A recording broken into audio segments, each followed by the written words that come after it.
Whakalofa to peeps, and good morning. If you're new to my channel, welcome, and thanks to all the new subscribers and the old subscribers. Today it's a Sunday morning, and this morning, usually on Sunday mornings I come catch up with the olds, mainly my mum, to take her for walks.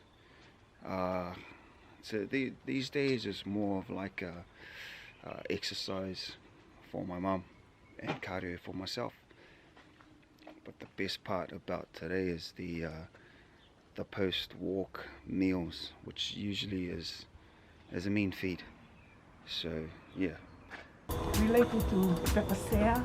Yeah. And that's why I think again. You know how they sometimes talk? Yeah.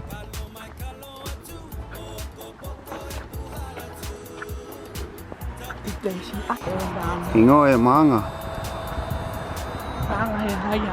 Junior. Osie o hui a taua. Fefe sino hao. Hose. Hai. Hose kawa foke. Kawa. Kai hahau e pumpungi. Koe ha ne whano koe ke o hui. Whano hao ke o hui ke tuku hipo e suka wa.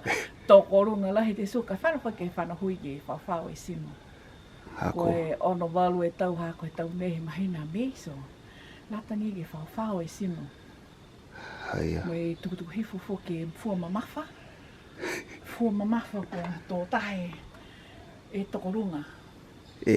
I went for a walk because my diabetes I haven't been able to manage my diabetes, and also I need to lose weight.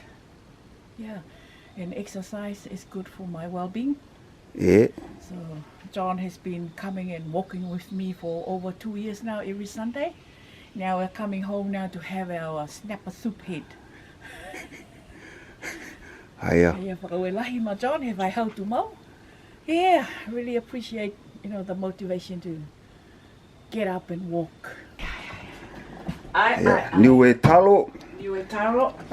The onion meant to go in the snapper head soup, but yeah. Hey tupe. Snapper head soup. Yeah, that's breakfast. Kai pungi. Alright, this is the best part of my catch-ups, is the morning breakfast. And here we have the ulu sinapa. This is the best part of the fish because it's got all the nutrients, protein, and tastes the best. Here we have Niue talo. That taro is $200, $220 for a 20 kg bag from Niue. Comes fresh from Hakupu. That's from our uncle who organizes that, Brad. So yeah, hard to get it, but it's worth it. And these are just New Zealand mussels, high in protein and low on sugar. So healthy breakfast after a good walk. And here's the chef here. Chef.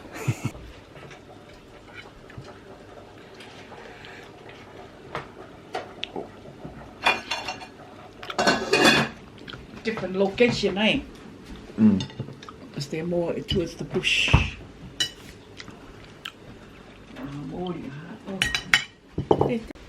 Alright, we finished breakfast, finished our walk, and I'm feeling good and tired now. Time for a sleep after work and walk. Any words, Mum? See you next week, John. Same thing. Fish snapper heads for breakfast. Yeah. Hiya. And Niue Gold. Niue Gold, aka Niue talo. So if you like this video, leave a comment or press the like button. Koe kia.